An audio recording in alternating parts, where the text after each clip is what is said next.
Selamat pagi Mbak Nilam. Pagi. Senang bertemu lagi kembali dengan Mbak Nilam. Nah, apa kabar Mbak Nilam hari ini? Ya, ini sudah lumayan baik. Lumayan baik ya Mbak dari kemarin ya, dari pertemuan sebelumnya. Baik. Jadi apakah masih ada pikiran negatif yang sering muncul di pikiran Mbak Nilam selama ini? Masih ada. Masih ya Mbak, jadi pikiran negatif masih muncul ya. Baik. Nah, apakah Mbak Nilam sempat menuliskan kelebihan-kelebihan yang sudah Mbak Nilam temukan di pertemuan kemarin? Sudah ya Mbak? Apa boleh saya lihat? Ya. Oh ya, bagus ya Mbak Nilam sudah bisa menuliskan kelebihan-kelebihan yang berharga di diri Mbak Nilam sendiri. Nah, jadi apa yang dirasakan Mbak Nilam setelah mengekspresikan kelebihan-kelebihan Mbak Nilam ini? Ya, saya jadi lebih mengenal diri sendiri. Jadi kayak ternyata bisa lebih lega juga. Oh ya, jadi Mbak Nilam bisa merasa lebih lega dan lebih mengenali diri sendiri. Nah baik, jadi sesi kita hari ini akan membahas bagaimana perasaan Mbak Nilam itu dapat mempengaruhi perilaku Mbak Nilam. Jadi selama ini kan Mbak Nilam sering mengurung diri ya Mbak? Ya baik, jadi Mbak Nilam sering mengurung diri. Nah kita akan membahas perasaan tersebut yang dapat mempengaruhi perilaku Mbak Nilam itu. Nah sesi ini kita lakukan sekitar 30 menit. Untuk ruangannya di sini saja. Nah apakah Mbak Nilam sudah bersedia? Sedia ya. Nah baik, jadi hari ini kita akan belajar bagaimana cara mengenali dan mengganti pikiran negatif ke pikiran positif, agar tujuannya itu supaya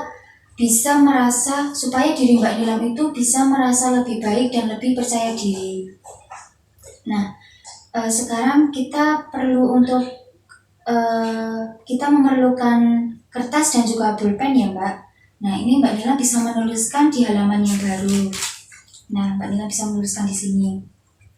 Jadi sekarang coba Mbak Nilam pikirkan hal negatif apa yang Mbak Nilam pernah pikirkan. Sekarang kita coba bersama ya Mbak Nilam. Mbak Nilam bisa menuliskan pikiran negatif, satu pikiran negatif saja, kemudian dituliskan di buku catatan ya Mbak Nilam. Ya, bagus, baik. Nah, jadi pikiran negatif ini bisa Mbak Nilam ubah ke pikiran yang positif. Misalnya seperti, saya mungkin belum sempurna. Coba Mbak Nilam dituliskan. Saya mungkin belum sempurna, tapi saya akan belajar. Nah, bagus. Nah, jadi jika latihan rutin ini terus dilakukan, itu akan Mbak Nilam akan lebih mampu mengenali emosi dan merasa lebih tenang saat menghadapi situasi yang sulit. Seperti misalnya Mbak Nilam merasa sedih, nah Mbak Nilam bisa menuangkan pikiran-pikiran negatif itu ke dalam buku catatan, lalu kemudian diubah ke pikiran positif yang sudah saya sebutkan tadi. Nah, kira-kira apa nih yang Mbak Nilam rasakan setelah mengubah pikiran negatif menjadi pikiran positif? Saya jadi lebih menghargai diri sendiri. Bagus. Saya juga merasa lebih percaya diri aja. Oke, baik. Jadi Mbak Nilam merasa lebih percaya diri dan merasa lebih bisa memahami diri sendiri ya Mbak. Nah, jadi Mbak Nilam bisa mencoba menuliskan afirmasi positif itu setiap hari di buku catatan Mbak Nilam ya. Nah, untuk pertemuan besok atau terakhir kita akan membahas mengenai meninjau kembali semua hal yang sudah kita pelajari dari pertemuan pertama, pertemuan kedua, dan pertemuan ketiga ini. Dan bagaimana cara kita untuk mempertahankan perilaku positif yang sudah Mbak Nilam lakukan. Nah, untuk tempatnya di sini saja, kemudian untuk waktunya jam 9.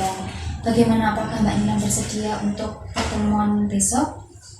Jadi, baik, jadi untuk sesi kali ini saya cukupkan sekian. Terima kasih Mbak Nilam atas kerjasamanya dan selamat beristirahat.